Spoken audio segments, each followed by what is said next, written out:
தேவனுடைய பரிசுத்த நாமங்களுக்கு துதிகன மகிமை உண்டாவதாக. ஜீவ வார்த்தை என்கிறதான இந்த நிகழ்ச்சியின் மூலமாக கொஞ்ச நாள் இடைவேளைக்கு பின்பதாக உங்களை சந்திப்பதில் மிகுந்த சந்தோஷம். தொடர்ந்தும் வார்த்தை மூலம் ஆண்டவர் எங்களை தனக்கு நேராக அவரை கிட்டி சேர, அவரை இன்னும் நேசிக்க, இரட்சிப்புல நிலைத்திருக்க எங்களை வழி நடத்துவாராக. கடைசியாக ரோமர் 10ஆம் அதிகாரம் 11வது வசனத்தை பார்த்தோம். அவரை விசுவாசிக்கிறவன் எவனோ அவன் கெட்டு வெட்கப்படுவதில்லை என்று வேதம் சொல்லுகிறது. அவரை விசுவாசிக்கிறவனோ அவன் வெட்கப்படுவதில்லை என்று வேதம் சொல்லுகிறது என்று பார்த்தோம். அவரை விசுவாசிக்கிறவர்கள் யார்? அவரை விசுவாசிக்கிறவர்கள், அவர்களை அந்த விசுவாசத்துக்குள்ளே நடத்துகிறது என்ன? ஒருவன் விசுவாசிக்கத்தக்கதாக அவனுக்குள்ளே கிரியை செய்கிறது என்ன என்பதை போல் கீழே அங்கே தெளிவாக வருகிற வசனங்கள்ல சொல்லுகிறாரு. 12வது வசனத்துல யூதன் என்றும் கிரேக்கன் என்றும் வித்தியாசம் இல்லை, எல்லாருக்கும் கர்த்தரானவர் தம்மை தொழுது கொள்கிற யாவருக்கும் ஐஸ்வர்ய சம்பந்தனாய் இருக்கிறார்.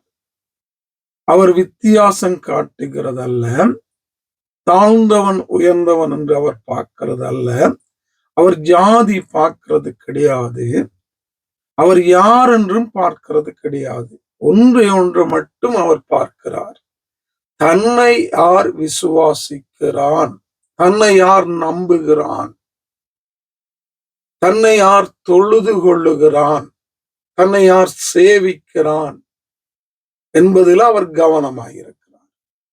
அவரை சேவிக்கிறவர்கள் யாராயிருந்தாலும், அவரை தொழுது கொள்ளுகிறவர்கள் யாராயிருந்தாலும் அவர்களை அவர் ஐஸ்வர்ய சம்பந்தனாய் ஆக்குகிறார் என்று வேதம் சொல்லுகிறது. ஐஸ்வர்யம் என்ற உடனே உலகத்துக்குரிய ஐஸ்வர்யங்களை நினைக்காதீங்க. ஆண்டவரை தேடிக்க உலகத்துக்கு என்ன, வாழ்வதற்கு என்ன தேவையோ அவர் கண்டிப்பாக தருவார், செய்வார். அதுல எந்த சந்தேகமும் இல்லை.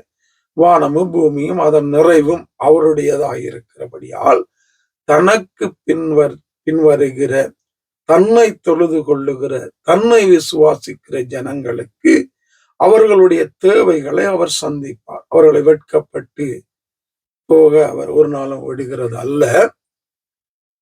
ஆனா இங்கே சொல்லப்படுகிறது ஆவிக்குரிய ஐஸ்வர்யங்கள், அங்கே நித்தியத்துல வைத்திருக்கிற காரியங்கள். ஏனென்றால் தொழுது கொள்ளுகிறவன் எவனோ அவன் யாவரும் ஐஸ்வர்ய சம்பந்தனாய் இருக்கிறார்.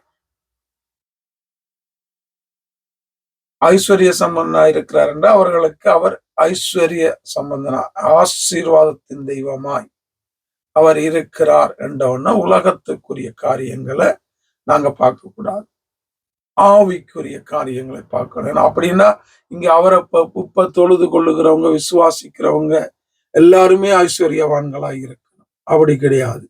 புதிய ஏற்பாடுல பாடுகள், உபத்திரவங்கள், துன்பங்கள், இடுக்கமான வழி காரியங்கள், இதன் மத்தியில தான் தெய்வத்தை நாங்கள் தொடர்ந்து தொழுது கொள்ள வேண்டும், சேவிக்க வேண்டும், விட்டு விடாம இருக்கணும், ரட்சிப்பை காத்து கொள்ளணும். இதை நாங்க மறந்துடக்கூடாது. ஐஸ்வர்யம் ஐஸ்வர்யம் ஐஸ்வர்யம் ஒண்ணு ஆண்டவர் சொல்லிட்டார், அவரே எல்லாருக்கும் ஐஸ்வர்யம், அவரை தொழுது கொள்ளும் போது அவரே எல்லாருக்கும் ஐஸ்வர்ய சம்பந்தம் இருக்கிறாருன்னு இந்த உலகத்துக்குரிய காரியங்களை எடுத்து கதைக்கிற, விளங்காம, புரிந்து கொள்ளாம, விதத்தை சரியாக அறிந்து கொள்ளாம உலகத்துக்குரிய காரியங்களை கொண்டு வந்து அதை கதைக்கிற அநேக ஜனங்களை ஏமாத்துகிற போதகர்கள், பிரசங்கிகள் தான் இந்த நாள்ல அதிகம். இந்த ஜனங்களுக்கு இதான் தேவைப்படுகிறது. ஒரு குளிர்மையான, ஒரு தங்களை இழுத்து கொள்ளத்தக்கதான, தங்களை சந்தோஷப்படுத்தத்தக்கதான ஒரு வார்த்தைகள் தான் தேவைப்படுகிறபடியா ஐஸ்வர்யம், ஆண்டவர் உன்னை ஐஸ்வர்யானாக்குவார், கடனை மாற்றுவார், அதை மாற்றுவார், அதை செய்வார், இதை செய்வார் என்று சொன்னோன்னா அங்கதான் ஜனம் ஓடுது, கூடுது. ஆனா அங்க ஒண்ணும் நடக்கிறது இல்லை. புதிய ஏற்பாடு பாடுகள், உபத்திரவங்கள், துன்பங்கள், இடுக்கமான வழி, சிலுவை எடுத்துக்கொண்டு அவருக்கு பின் செல்ல வேண்டிய ஒரு காரியம் உண்டு. மீதியான காரியங்களை தொடர்ந்து பார்க்க ஆவியானவர் தொடர்ந்து எனக்கும் உங்களுக்கு உதவி செய்து வழி நடத்துவாராக.